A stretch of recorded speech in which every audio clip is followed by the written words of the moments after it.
하나님 말씀 보겠습니다. 하나님 말씀 사무엘상 2장 29절 30절 두 절 보겠습니다. 사무엘상 2장 29절 30절 두 절 보도록 하겠습니다. 제가 봉독하겠습니다. 사무엘상 2장 29절입니다.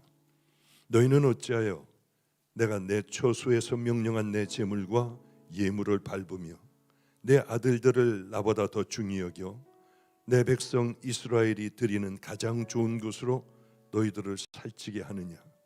그러므로 이스라엘의 하나님 나 여호와가 말하노라. 내가 전에 내 집과 내 조상의 집이 내 앞에 영원히 행하리라 하였으나 이제 나 여호와가 말하노니 결단코 그렇게 하지 아니하리라. 나를 존중히 여기는 자를 내가 존중히 여기고 나를 멸시하는 자를 내가 경멸하리라. 아멘, 아멘. 저도 참 오랜만에 이렇게 강대상에 서는 것 같습니다. 왜냐하면 코로나가 걸렸어요. 2주 전에 2주가 더 됐죠. 2주 좀 더 됐나요? 금요 철야 때 아마 여기 음악하는 친구들이 걸렸는지 어땠는지 모르지만은 목사가 사실은 제일 위험하지 않습니까? 왜냐하면 저는 마스크를 벗어야 하니까. 그러니까 여기에 균들이 떠돌아다닌다면 목사들은 100% 다 걸리지 않겠습니까? 그런데 정말 100% 다들 걸렸더라고요. 목사 중에 한 명 딱 빼놓고. 그러니까 필그림 선교교회, 마가의 다락방, 방주교회 전체 모든 목회자들 중에 딱 한 명 필그림 선교교회에 있는 부목사 하나 빼놓고 나머지는 전부 걸렸더군요. 그런데 이제 이런 생각을 했어요.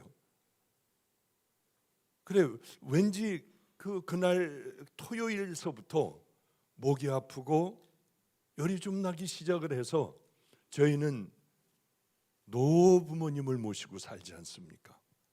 그렇기 때문에 이분들이 걸리면은 뭐 그냥 바로 수천하시지 않겠어요?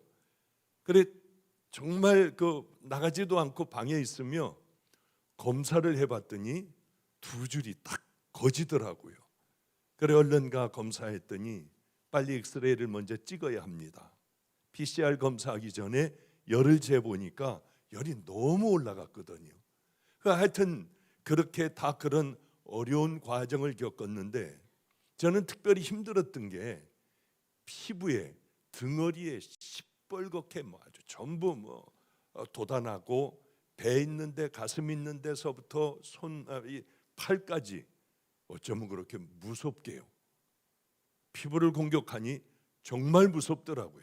성한 자리가 없을 정도로요. 어쨌든 간에 그런 어려움들을 다 겪었습니다. 그런데 아직도 무력감에 시달리고 나 오늘 한번 서볼게.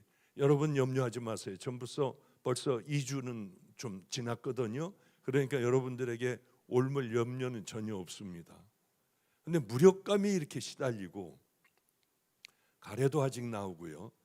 하루 종일 드러누워 있는데 그래 나라를 위한 기도해라고 하면 오늘 반드시 힘들어도 나가야겠다.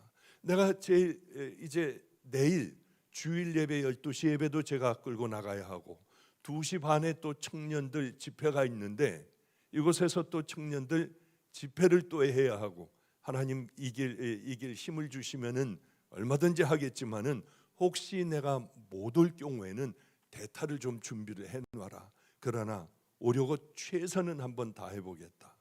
그런데 뭘 말씀을 드리려고 하느냐면 그리고 입맛이 도무지 없어 뭘 먹지를 못해요. 한 3kg가 줄었더군요 금방. 그런데 밖에 나가서 음식을 먹고 싶은 음식을 좀 매운탕이 먹고 싶어. 매운탕을 좀 먹어봐야겠다. 그러면 입맛이 돌아오려나 하고 나가는데요. 가자마자 음식점 가자마자 마스크를 벗게 되더라고요. 다들 그렇게 좀 힘들어하지만은 저는 자신 있게 벗었어요. 왜? 분명히 걸리지는 않을 거니까요. 얼마나 든든한지요. 어디 가서 뭐를 사람들을 만나거나 많은 사람들이 있는데 이제는 자신 있게 가게 되었어요. 참 든든하더라고요. 비록 아직 다 회복은 되지는 않았지만은 그러나 오늘도 여러분들이 아무리 뿜어댄다 해도 저는 절대 걸리지 않을 걸 뭐 분명히 저는 믿습니다. 그러면서 한편으로는 그래, 기까지 이 코로나 하나 가지고 내가 이렇게 자신이 있는데 그러나 내 마음속에는 뭐가 있을까? 그래, 내 마음속에 천국에 대한 확신만 있다면은 세상 억울하면 어떻습니까? 세상에 뭐가 다 망해버리면 어때요? 나는 이 세상을 살다가 이제 마지막이 된다면은 주님 앞에 갈 때 많은 사람들이 지옥도 갈 수 있고 천국도 갈 수 있겠지만은 그러나 하루하루 승리하며 내가 십자가를 붙들고 하루하루를 이기며 살아간다면 그래, 죽을 때도 자신 있게 그렇게 전혀 두려움 없이 천국을 그리워하며 오히려 그러면서 죽을 수 있겠다. 가장 행복한 게 뭘까? 이 안에 십자가 붙들고 천국을 이루어가며 살아가는 게 가장 행복한 사람이겠구나. 그래, 두려워 아파 있는 동안에 이제 뭐 이것저것 좀 다 쓸데없는 것까지 다 찾아봤습니다. 우리나라 재벌들, 회장들은 얼마나 오래 살았을까 하고 쳐보니까 평균 연령이 77점 몇 세예요. 한국의 83점 몇 세보다 훨씬 일찍 죽더라고요. 40대에 죽은 사람들도 있고요, 회사를 만들어 놓고 그냥 그렇게 죽은 회장들도 있고. 얼마나 힘들었으면 그럴까? 얼마나 고통스러웠으면은 일반 농사 짓는 사람들이나 막노동하는 사람이나 회사원이나 이 사람들보다 더 그렇게 일찍 죽었을까 하는 생각을 해보니까 정말 행복이 뭘까?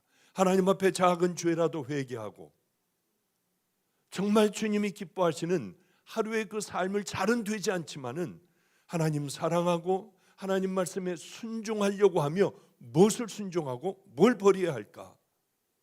이렇게 살아가는 사람이, 그리고 평범한 인생을 살아가는 사람이 가장 행복하겠다 하는 생각을 했습니다.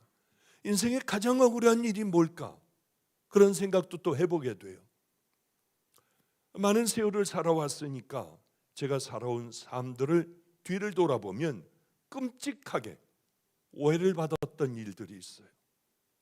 아, 이제 나 끝나버렸나 하는 정도의 공격을 받았던 적도 있습니다. 교회가 온통 다 시끄러웠던 적도 있어요. 그렇지도 않은데 그렇다고 하니까. 어떤 사람들이 장로를 찾아와서 이랬느니 저랬느니 말도 안 되는 얘기들 해요. 그래, 내가 입 다물고 있어야지. 입 다물면 해결되겠지. 해결이 안 되더라고요. 더 커지고요.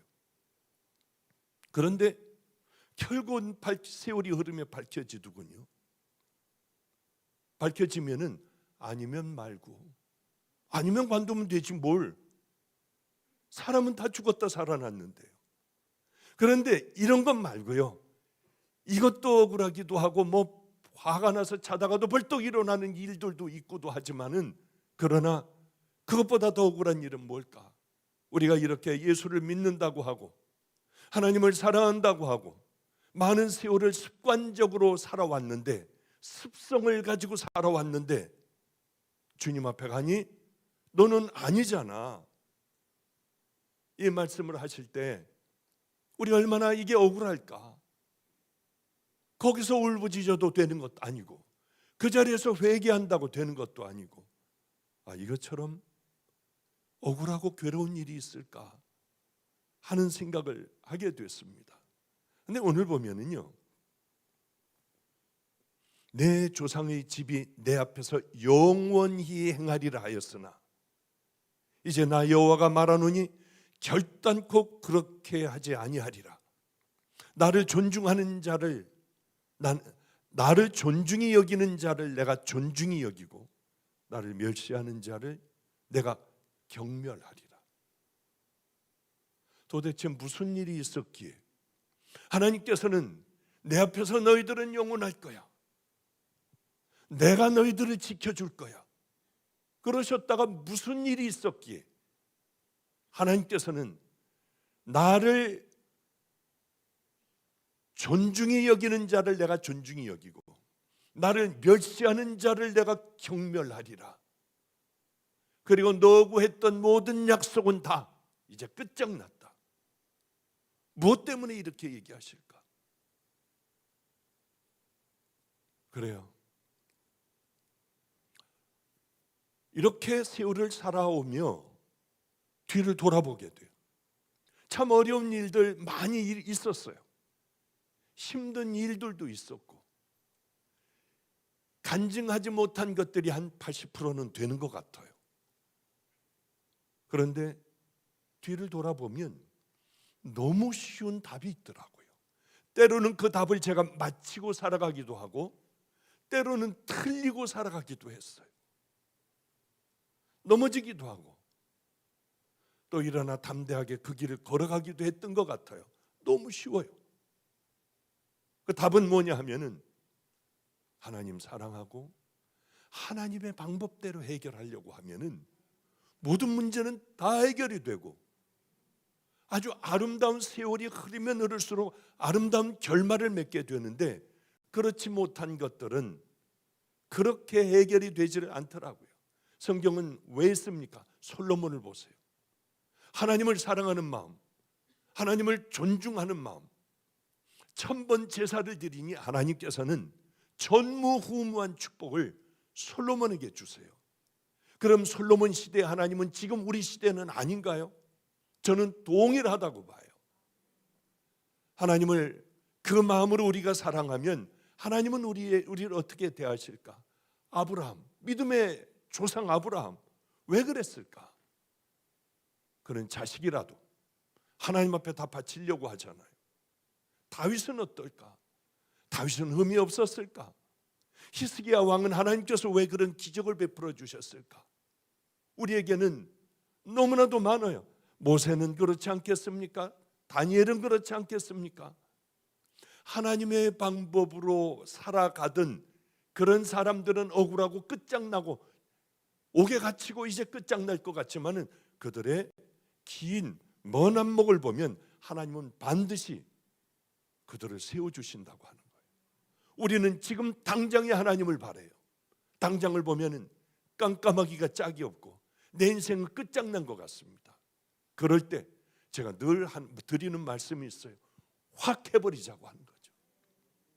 확 해버린다고 해도 뭘 그렇게 우리가 손해보는 게 뭐가 있겠습니까? 확 용서하고 내가 잘못했다고 내가 확 무릎 꿇어버리고. 그런데 우리는 그렇게 살지 못하니 겹겹이 어려움들이 있지 않겠습니까? 하나님께서는 약속을 하고 약속을 파기하실 때가 있어요. 이스라엘 백성들이 애굽에 종살이하다 너무 힘들어 하나님 앞에 울부짖자 하나님은 모세라고 하는 큰 인물들로서 출애굽을 하게 하고 가나안 땅에 들어가게 하십니다. 그런데 가기 전에 이런 약속을 하세요. 내가 너희들에게 젖과 꿀이 흐르는 가나안 땅에 내가 너희들을 다 보낼 거다. 그런데 이들은 하나님의 그 약속을 믿고 힘들고 어려워도 따라가면 되는데 불평, 원망하고 나중에는 돌을 들어 모세를 죽여버리려고 했습니다. 여기까지 가면은 안 돼요. 우리는 하나님과의 관계에서 어느 선을 넘어서는 안 돼요. 사람과의 관계에서도 마찬가지입니다. 하나님은 이렇게 말씀하세요. 그래, 너희들 40일을 가서 탐지하고 왔지 저게 땅을. 그런데 이제 하루를 1년 잡아 40년 동안 광야를 돌 텐데 20살 위에 있는 자들은 다 들어가지 못하고 광야에서 죽어버릴 거다. 하나님의 약속을 다 깨버리셨어요. 왜 그러냐면 이들은 하나님을 능멸을 하는 거예요. 존중하고 하나님을 두려워하면서 그 가나안 땅을 향하여 하루하루를 걸어가질 못했습니다. 하나님을 조금도 두려워하지 않았어요.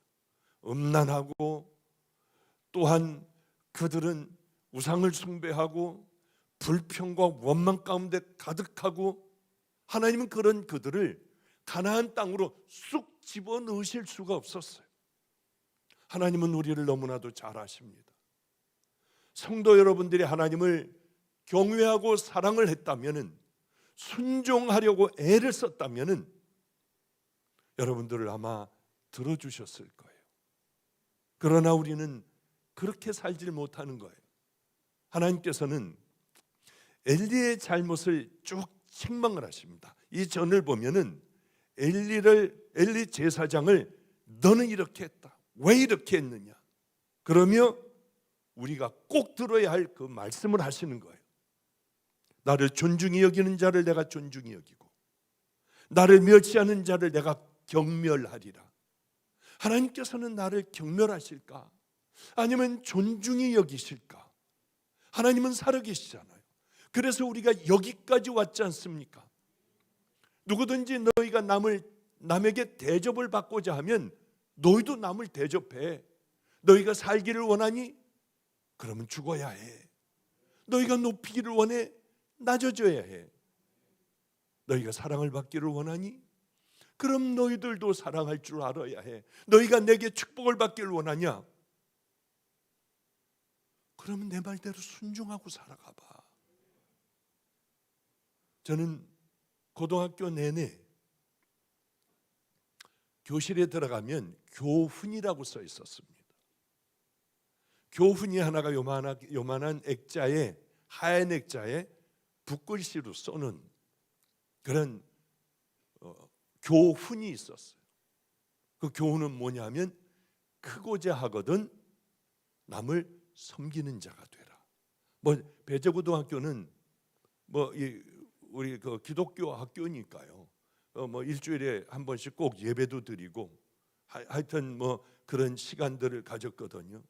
근데 그게 여기 들어와 있었어요. 크고자 하거든 남을 섬기는 자가 되라.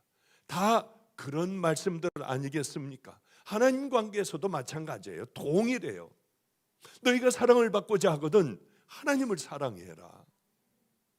너희가 복을 받고자 하거든 너희들 가지고 있는 것으로 열심히 심고 하나님 기뻐하시는 곳에 나눠봐. 가난하고 병들고 죽어가는 고아, 과부, 나그네들을 너희들이 섬겨봐. 그럼 내가 너의 일을 해줄게. 주님은 늘 그러시지 않습니까? 그러면은 엘리 제사장의 그 가족들은 왜 그렇게 하나님께서 경멸을 하셨을까요? 너희는 어찌하여 내가 나의 처소에서 명한 나의 제물과 예물을 밟으며 내 아들들을 나보다 더 중히 여겨 내 백성 이스라엘에 드리는 가장 좋은 것으로 스스로 너희들을 살찌게 하느냐? 하나님은 이거에 분노하셨어요.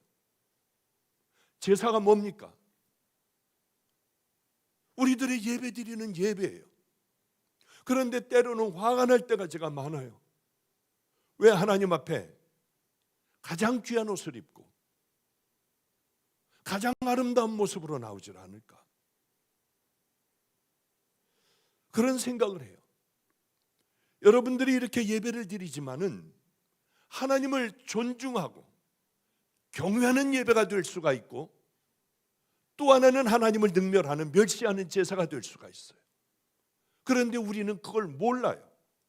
드리는 방법대로 그대로 예배만 드리면 끝나는 줄 알아요. 그리고 내 할 일 다 하는 줄 압니다. 아니에요. 이 가운데서도 하나님을 능멸하는 그런 예배와 하나님을 존중하게 여기는, 하나님을 사랑하고 하나님 기뻐 받으시는 그 예배가 왜 없겠습니까? 하루하루를 우리는 늘 깊이 생각하며 하나님 앞에 최선의 예배를 드리는 지혜로운 여러분들 되실 때에 나라를 위하여 간절하게 기도할 때 이 나라가 바로 세워지지 않겠습니까? 그래요. 예배는 습관이 돼요.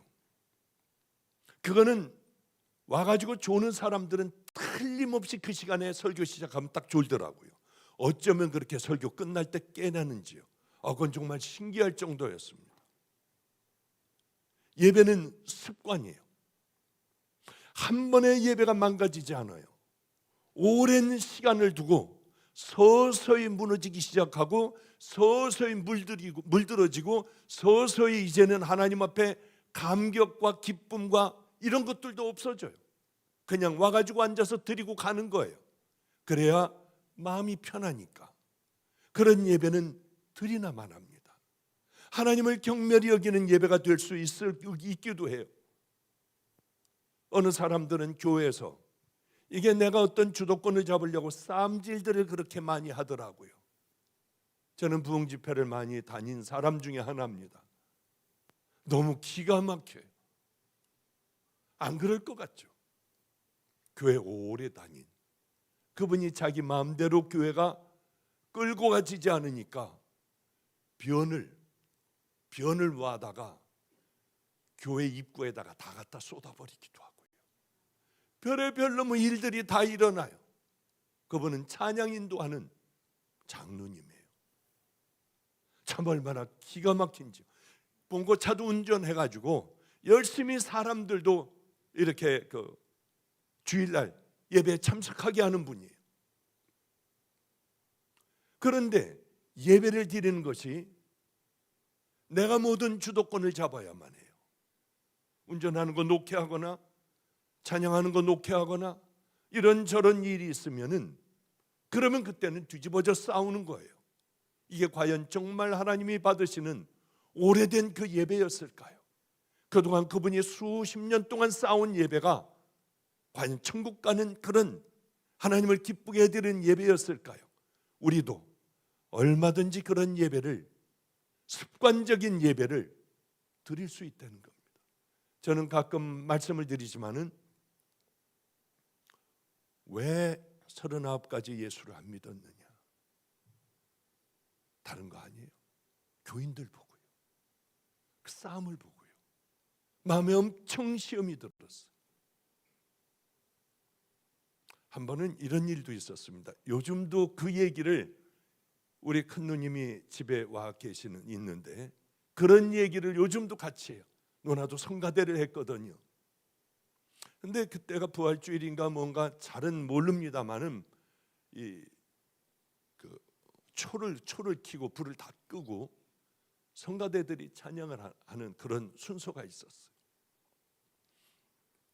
제 친구 동섭이라고 있었습니다. 그 어머니가 집사님이셨어요.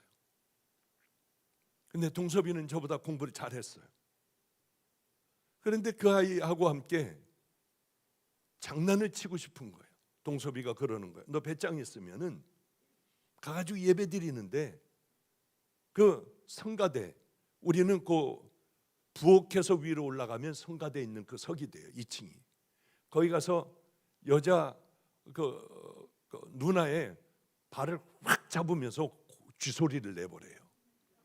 그러면 너 그럼 인정해 준대요. 근데 왠지 그게 하고 싶더라고요. 그래서 조용하게 예배를 드리는데 가가지고 찍찍찍찍 소리를 내면서 거기 성가대 그 누나의 발을 확 잡았더니 예배 시간에 그냥 그러면서 소리 지르고 사람들이 다 그냥 그 성가대 의자 위로 다 뛰어 올라가고 예배는 다 망가졌어요. 얼마나 매를 맞았는지요 그때요. 하여튼 얘기하기도 싫을 정도로 아주 저에게 가장 힘든 추억으로 남아있는 그런 정도로 저는 상처를 많이 받았는데요. 왜 그렇게 통쾌한지, 왜 그렇게 매를 맞고도 혼나고도 크게 좋았는지 몰라요. 왜냐하면 어떤 어려서부터 이 안에 그런 것들에 대한 반항심, 저항하는 마음이 이 안에 가득 찼던 것 같습니다. 어쨌든 간에 그렇게 싸우던 그분들, 장로님들, 권사님들, 뭐 여러 사람들이 있었는데 다 소천했어요. 살아있는 분은 우리 여기 그 박전도사님, 그분 아마 한 분일 거예요. 다 하나님 앞에 갔어요. 전 요즘도 가끔 기도하는 게 하나님, 다들 회개하고 주님 품에 안기기를 바래요. 안겼기를 바래요. 지옥이 아니라 다 정말 무엇을 어떻게 살아가야 할 것인가를 마지막에들 다 깨닫고 내가 살아온 삶들을 십자가 앞에 눈물로 회개하고 주님 품에 안겼기를 바라요. 가끔 그런 생각 나면 얼른 그렇게 저 혼자 있을 때는요 그렇게 기도하고는 했어요. 우리가 예수를 믿는다고 하며 나와 매주일 예배를 드리고 이렇게 나라를 위한 기도회까지도 갔습니다. 그러나 하나님의 진노, 하나님의 심판에 이르는 악한 자가 나는 아닌가. 나는 하나님의 말씀대로 한 번도 살아보려고 용서해보려고 노력해본 적도 없고 나는 내가 하고 싶은 것 다 하가며 살아온 그 신앙이 아닌가. 그러기에 내 가정으로부터 손가락질을 받고 내 주변으로부터 손가락질을 받는 난 그런 신앙 아닌가.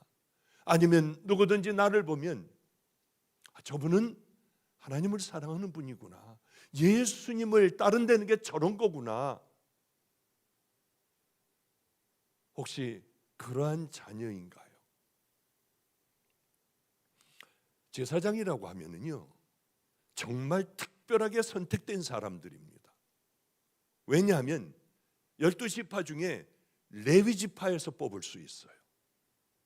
레위지파 중에서도 아론의 자손들이요. 그 중에서도 엘리트들을 딱 뽑는 거예요. 그래서 대를 잇게 됩니다. 그러니 이게 얼마나 대단한 거예요.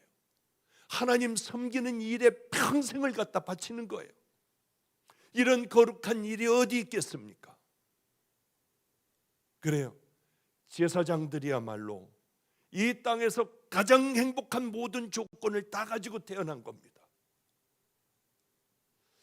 그런데 이렇게 귀한 제사장직을 엘리 제사장의 아들들도 제사장이었습니다. 홈리와 비느하스요. 성경은 뭐라고 기록합니까? 이들은 하나님을 알지 못하는 불량자들이더라. 아무리 큰 축복과 귀한 모든 환경을 다 가지고 있으면 뭐예요? 이미 버려진 자들, 하나님께서 경멸하는 자들이 된다고 하면 안 되잖아요. 불량자들이라는 게 뭘까? 첫째, 망나니 짓을 하는 것. 그러니 하나님을 두려워하지 않으니까 막 살아가는 거 아니겠습니까? 함부로 말하고 가고 싶은 것, 하고 싶은 것 다 하는 거는 하나님을 두려워하지 않기 때문에, 이들 마음에는 하나님이 없었기 때문에 이들은 마음대로 살았을 거 아니에요. 하나님하고 관계없는 삶을 살았어요. 하나님을 믿지도 않았습니다. 그러니 하나님 얘기가 나오거나 제사를 지낼 때 다 무시해버리지 않겠습니까? 그래요. 하나님하고 가장 가까운 곳에 있었지만은 하나님하고 상관없는 버려진 자들로 그렇게 살아간다는 거예요. 우리도 동일합니다. 우리도 하나님을 따르는 자녀들이에요. 가장 하나님과 가까이 있지만은 어쩌면 버려진 채로 이렇게 살아가는 건 아닌가. 다시 한번 우리들의 신앙을, 지겹겠지만은 다시 한번 생각을 해봐야 돼요. 하나님을 존경하기커녕은, 하나님을 경외하기커녕은 하나님을 무시해버리는, 하나님과 가까이 있으며 가장 멀게 살아가는 그러는 자들이 홈리와 비느하스, 엘리 제사장이었습니다. 하나님을 높여야 하는데요, 어쩌면 두려워하지 않고 그렇게 살아갈 수가 있을까? 제사장으로서 어려서 그랬을까? 아니면 어떻게 살아가야 하는지 몰라서 그랬을까? 여러분 혹시 몰라서 그렇게 삽니까? 아니잖아요. 이 사람들은 대대로 제사장이기 때문에 어떻게 제사 지내는 것 알아요. 자기들끼리 얘기를 하니까 하나님을 경외하며 하나님을 사랑하며 생명을 다해 제사를 드리는 이런 것이 제사장이라는 걸 들었을 거예요. 저는 어려서부터 할아버지와 함께 살며 우리 집의 장손이니 너는 무조건 종이 돼야 돼. 충주시장에 가보면 다리 팔다리 잘라진 상위 군인들이 있었어요. 이 잘라주고 어떤 사람은 뼈가 나온 그걸 보여주며 먹을 걸 달라고 하고 돈을 달라고 했어요.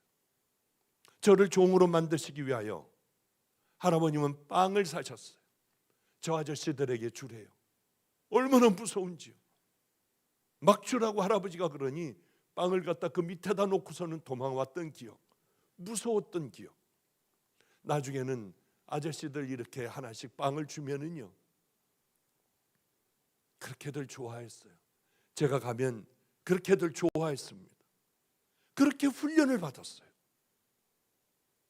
그러다 보니 어려운 사람이 있으면은 교회는 안 나갔지만 도와주는 걸 참 너무 잘했던 것 같습니다.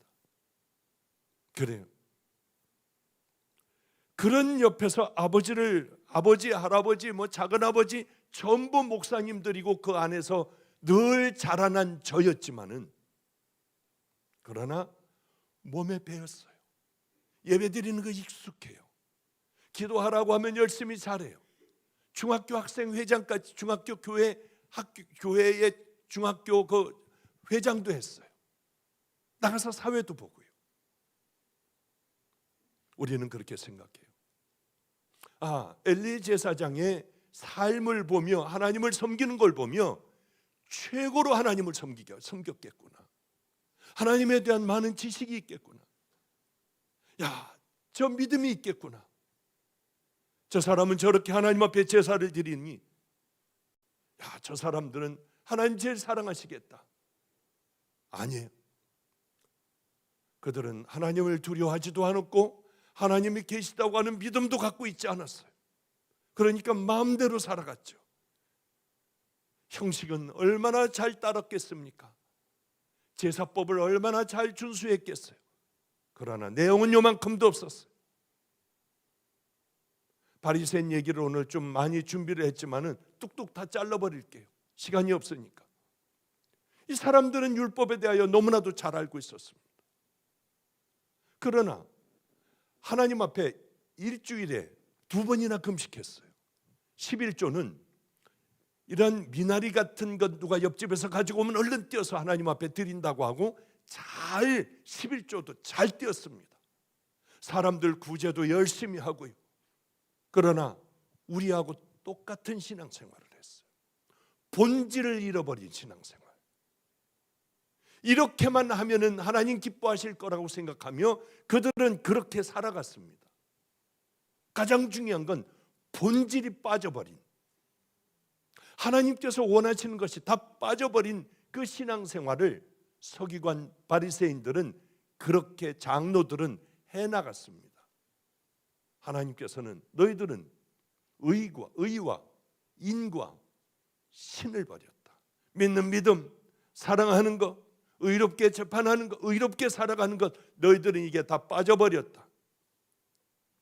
그들은 독사의 자식이라고 하는 예수님의 책망을 얼마나 많이 들었는지 몰라요.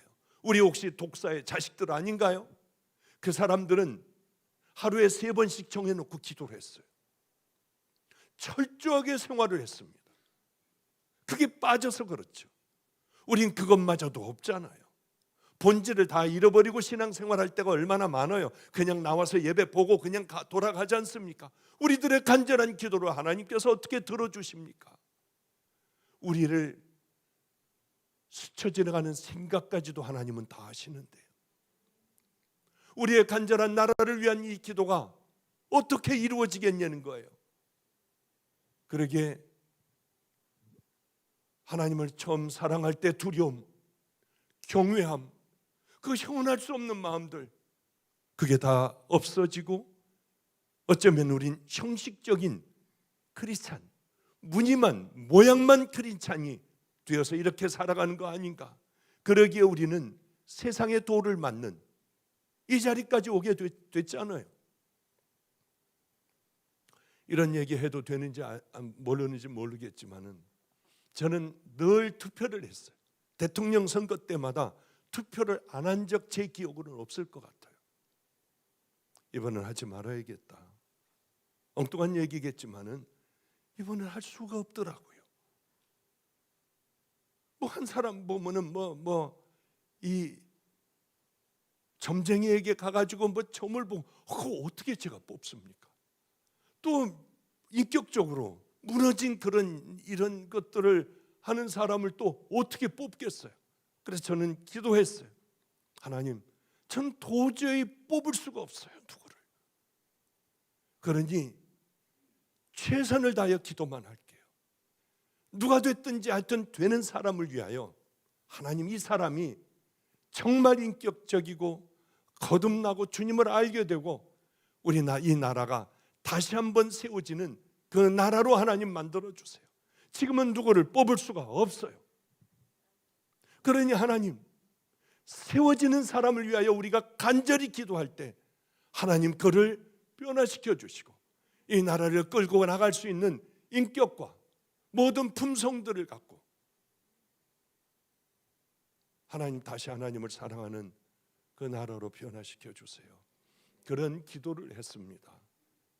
그러니 이것도 공격당할지 몰라요. 왜 둘 중에 하나 안 뽑느냐? 못 뽑겠는데 어떻게 해요? 누굴 뽑아요? 그래서 이번은 하나님 한 번만 건너뛸게요. 다음번에 꼭 뽑을 거예요. 저는 목사니까 그렇지만은 여러분들은 뭐 그냥 그래도 좀 뽑아야 되지 않겠습니까? 누가 됐든지 간에 하여튼 여러분들이 뽑아놓으면 전 죽어라고 그 사람 놓고 기도할게요. 분명히 이루어질 줄로 믿습니다. 우리는 하루하루를 나 자신을 돌아보며 어떤 길을 걸어가야 할까 생각을 하며 살아가야 돼요. 사도 바울은 이렇게 얘기를 해요. 나는 내 자신을 쳐서 하나님 앞에 언제나 복종시키려고 한다. 왜 그러냐면은, 왜 내 몸을 이렇게 때리냐 하면은 내가 남은 구원하고 내가 버림받을까 나는 두려워서 그렇다. 그래요. 자신을 돌아보며 늘 자신에게 채찍질했어요. 이게 우리들의 삶이 되어야 해요. 그러지 않으면 하나님과 나도 모르는 사이에 멀어져 버리게 돼요.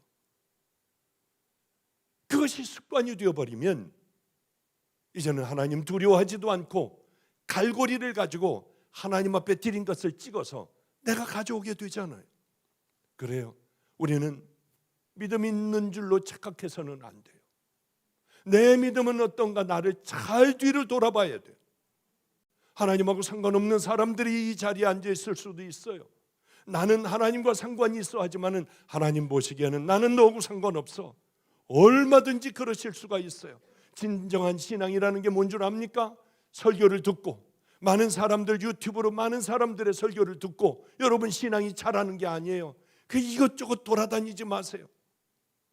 성경 한 구절이라도 읽으며 어떤 사람의 설교와 한 말씀이라도 들으며 나는 누구인가? 나는 저기에 비춰보면 뭘 어떻게 해야 될 건가? 어디서 돌이켜야 될 건가? 우리는 그 싸움 하지 않는다면 10년, 20년, 30년 가도 우리들의 기도는 이루어지지 않으며 주님 앞에 갈 때 이제 숨을 헐떡거리며 심호흡을 할 때 얼마나 두렵고 떨리는 그런 인생을 끝을 여러분들 그렇게 보내겠습니까? 잘 준비해야 돼요. 한번 생각해 보세요. 엘리 제사장의 아들 홈리 비나하스, 제사장의 아들이에요. 전혀 당연히 믿음이 있어야 하는데 전혀 믿음이 없었습니다. 오히려 불량자들이에요. 일반 사람들보다 훨씬 더 못해요. 하나님께서 경멸하는 대상이 됐어요. 하나님의 경멸 대상이 됐습니다. 결국은 그들은 그렇게 다 죽어버려요. 믿음의 저 가정에서 늘 하나님을 섬기며 제사 드리는 저 가정에서 어떻게 저런 불량자들이 나올 수가 있을까? 그게 가능할까? 얼마든지 가능해요. 얼마든지.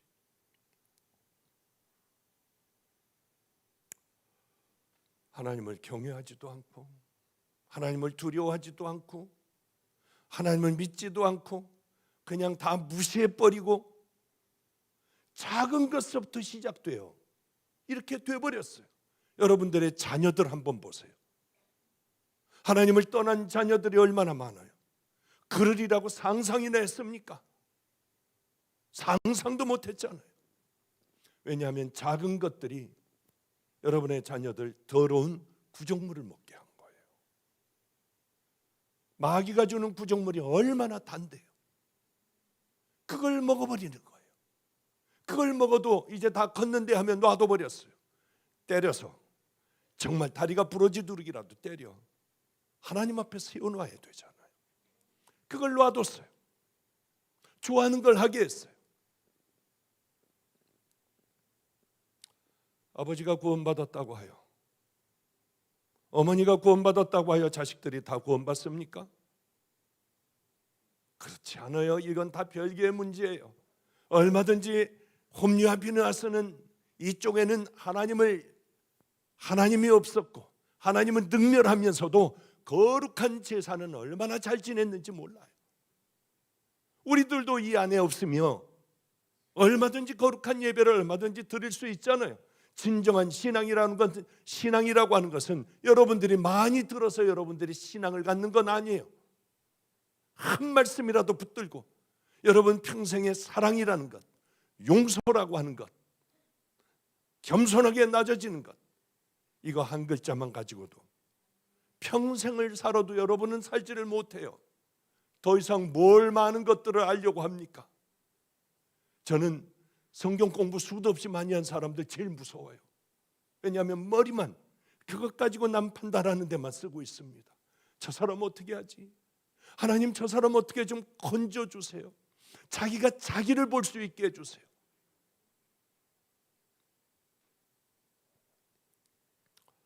제사장 흉내 낸다고 다 제사장 아니에요. 여기가 제사장이어야 돼요. 우리도 여기가 하나님의 자녀들이어야 해요. 천국 백성이어야 해요. 이건 정말 중요한 문제잖아요. 우리가 사느냐 죽느냐, 구원받느냐 심판받느냐, 천국 가느냐 지옥 가느냐, 이건 정말 실제적인 문제예요. 그 옛날에 제가 어릴 때에, 초등학교 때에 그분들도 이런 때 이제 인생을 끝내는 마지막 때가 온다고 생각 못했을 거예요. 저는 그때 초등학교 4학년이었습니다. 제가 70이 넘는 나이가 되리라고는 상상도 못해요. 말도 안 돼요. 이건 엊그제 일이에요. 그분들도 이렇게 훌쩍 세상을 살다가 주님 앞에 섰겠구나, 그런 생각을 그렇게 하게 되더라고요. 가장 중요한 게 뭘까? 저는 그래요. 많은 아이들하고 함께 있지 않습니까? 어린애 아이들이요. 이제 이번에 유치원 졸업하고 이제 초등학교 들어가는 아이도 있습니다. 그게 제일 막내예요. 근데 왔을 때 아주 엉망진창이더라고요. 그렇게 싸우고 소리 지르고 악을 쓰고, 어쩌면 어린애 아이가 유치원을 보냈더니 유치원에서 아주 그냥 머리를 흔들어요. 그런데 졸업하는 날, 바로 한 3일 전에 졸업했나요? 졸업하는 날 선생님이 박수를 치며 좋아하더래요. 이렇게 많이 변화된 애는 처음이래요. 애들을 때리고 다리 걸고 밀고 하던 애가 다른 아이들을 보살펴주는 아이가 됐다고요. 그러면서 와가지고 얼마나 자랑들을 하는지 참 감사하더라고요.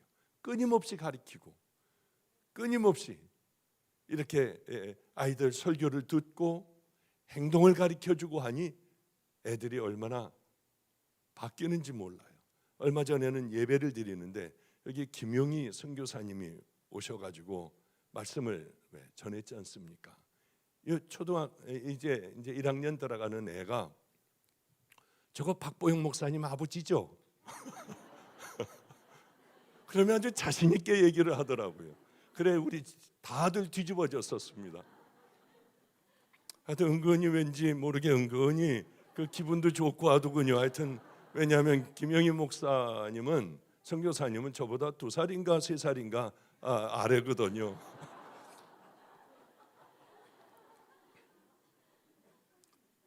제가 그 아이를 이제 사랑하기로 했습니다. 자, 이제 말씀 마칠 때가 다 됐군요. 이제 자기 게 다 있어요. 하나님께 드리는 거는 이렇게 해서 태워서 드리고, 제사장이 가지고 가는 뒷다리, 아주 좋은 것들 제사장이 가지고 갈 수 있는 게 있어요. 그리고 그곳에서 열심히 일하는 그러한 사람들, 이 사람들 목도 다 있고요. 그런데 이들은 하나님 앞에 드리기 전에 먼저 갈고리로 와서 찍어가는 거예요. 뭐라고 안 된다고 하면 윽박질러 버리고요. 하나님의 것을 기름에 태우기 전에 지네들이 먼저 가져가는 거예요. 예배예요, 그게. 쉽게 얘기하면 예배 기간 동안에, 예배 시간 동안에 그 짓을 해버리는 거예요. 우리도 얼마든지 그럴 수 있어요. 성도는 예배를 통해서 우리 하나님께서 우리들의 주인이 되어 주시고, 나는 그 주인의 말씀에 순종하여 철저하게, 순종이 아니라 복종, 맹종, 무조건 그렇게 하는, 그것을 결단하는 시간들이 예배 시간들 아니겠습니까? 저는 참 짜증날 때가 있어요. 제가 결혼 주례를 많이 하지 않습니까? 우리 집 애들도 지네들이 결혼하는 것 같아요. 뭘 그렇게 바르고 그냥 짧은 거, 제일 짧은 것으로 해가지고 애들이 다 변장들을 하고 나올 때 저만 보면 도망을 가요. 이제 제가 뭐라고 그러니까, 그러지 말고 좀 하나님의 자녀답게들 입고 좀 다녀라. 그리고 예식장에 가가지고 이제 결혼 주례사도 하고 하려고 하면은 딴 사람들이 다 뒤에서 앉아 있어요. 다. 어쩌면 거기에는 그렇게 최선을 다하여 입고 오는지. 그럴 때마다 속상한 게 하나가 있어요. 왜 주님 앞에 나올 땐 저러질 못하고, 어떻게 예식장에 가면은 저렇게들 그냥 서로들 잘났다고 저렇게들 뽐내고들 갈까? 있는 거 없는 거 다 달고요. 그런 생각을 하게 돼요. 하나님 앞에 예배드리는 게 예식장보다도 못합니까? 그건 우리들 마음속에 크게 들어가 있기 때문에 그래요. 가장 좋은 것으로 있고 가장 귀한 분에게 내가 가장 좋은 걸 드려야 하잖아요. 그럴 때마다 마음이 참 얼마나 아픈지요. 예식장에 가는 것보다 못하게 주님 앞에 나와 우린 예배를 드리는구나. 예배 드릴 때 전혀 준비되지 않은 모습으로 하나님 앞에 예배도 드리는구나. 그래 저렇게 늦게 오고 그저 성의 없이 예배 드리다가 가버리는 것이 습관이 돼요. 어쩌면 홈리와 비느하스 같은, 나를 존중히 여기는 자를 내가 존중히 여기고 나를 멸시하는 자들 내가 능멸하리라. 여러분들은 하나님께 어떤 모습으로 서서 예배를 드립니까? 제가 지금 오늘 나라를 위한 이 말씀보다 이쪽으로 좀 돌아갔어요. 왜 그러냐면 그것보다 더 중요한 것은 우리들의 신앙의 태도들입니다. 하나님과의 관계들이에요. 하나님께서 기뻐하시는 그런 자녀들이 되어 하루라도 이 땅의 삶을 살다가 주님 품에 안겨야 할 거 아니에요. 그럴 때 우리들이 간절히 기도할 때에 나라가 뒤집어지기도 하고요, 새롭게 하나님께서 귀한 사람을 세우기도 하고 하나님께서 지켜주시는 그러한 나라가 되지 않겠습니까? 그러니 그저 오늘 죄와 피 흘리기까지 싸우고, 내가 더러운 죄가 있다면 하나하나 먼저 다 끊어버리고요, 그리고 오늘 밤늦도록 가슴을 치며 십자가 밑에서 흐르는 빗방울 맞으며 여러분 나라를 위하여 기도할 때, 이 나라는 우리가 기도하던 대로, 하나님의 그 계획하신 대로 이 나라가 분명히 이끌려 갈 줄로 믿습니다. 오늘 밤이 나라를 바꾸는, 하나님의 뜻이 이루어지는 그런 나라가 되기를 주님의 이름으로 축복합니다. 그러기 위해서는 성령님이 함께하여 주셔야 합니다. 오늘 성령님께서 강력하게 인터넷 성도들과 여러분들에게 임하기를 주님의 이름으로 축복합니다. 오늘 이 찬양 한번 해볼까요? 성령이여 임하소서. 메마른 나의 심령 위에 주님의 은혜의 단비 내려 날 흠뻑 적셔 주옵소서. 오늘 성령의 은혜로 가득 채워지고 적셔지는 귀한 믿음의 밤이 되시기를 주님의 이름으로 축복합니다. 찬양하겠습니다.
하여 주옵소서. 주의 권세 주의 능력 지금 이 시간 임하셔서 악한 권세 모두 깨뜨리고 주님 나라 임하소서. 영광 할렐루야. 예수의 그 피가 내게 승리 주네. 구원이 되시네. 영광 할렐루야. 예수의 이름이 능력되네. 소망이 되시네. 우리 간절하게 주여 붙잡고 동성으로 기도하겠습니다. 거룩하신 우리 하나님 아버지, 오늘 이 시간 함께하여 주소서. 아버지, 이 나라를 위하여 하나님의 자녀들이 모여 기도할 때에 주님 불쌍히 여기소서. 우리의 심령을 정결케 하여 주시고 하나님 우들의 간절한 소망이 이 땅에 이루어지기를 간절히 소망합니다. 하나님께서 이스라엘을 다스리셨듯이 아버지의 이 나라를 다스려 주시옵소서. 수많은 우리들의 선조들의 아버지여 피 흘린 그런 나라들입니다. 이 나라를 주여 지켜주소서. 하나님, 우리는 알 수 없으나 그래도 하나님 편에 가망성이 있는 이 나라를 다스리기를 소망합니다. 주님을 알게 하여 주소서. 악하고 더러운 저 같은 주인을 만나주신 아버지여, 그들도 만나주시사 하나님이 나라가 다시 한번 하나님의 나라로 회복할 수 있는 그 은혜 베풀어 주시옵소서. 바르게 절하지 않은 하나님의 사람들을 남겨놓으신 줄로 믿습니다. 이곳에 그 믿음의 자녀들이 아버지 앞에 예배를 올려드리니 이들의 간절한 기도를 들으시고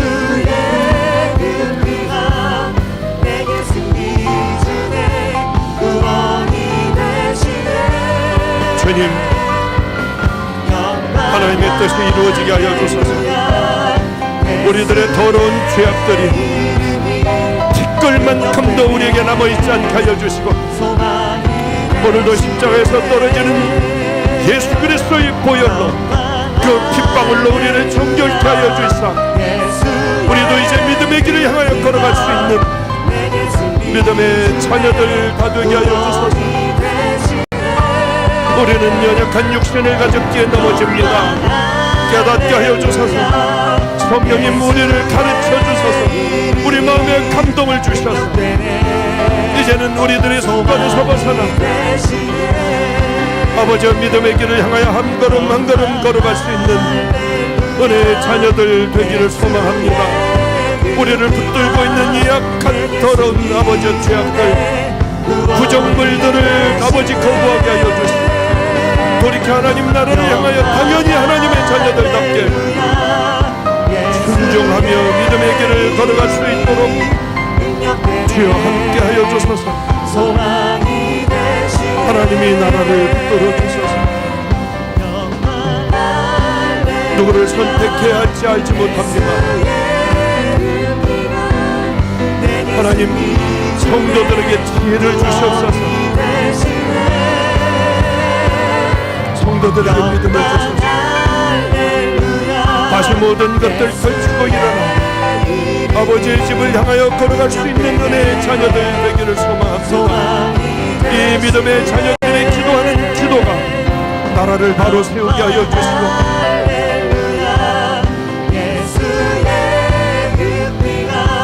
하나님, 다시 한번 하나님의 은혜가 이 나라에 임하는 그 은혜가 임하기를 소망합니다.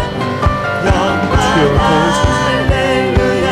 거룩하신 하나님 아버지, 하나님 우리에게 임하게 하여 주시옵소서.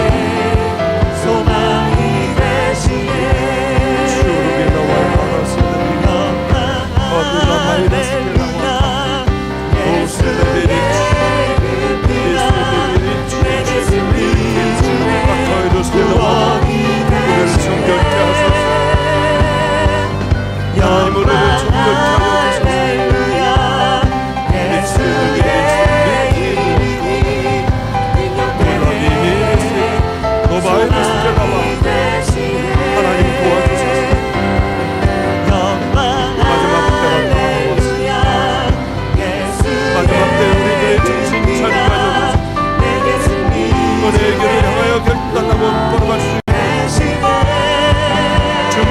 믿음의 자녀들 가득하여 주소서. 주여 하실 줄로 믿습니다. 하나님 아버지 지켜주소서. 우리 주님 붙들어 주소서.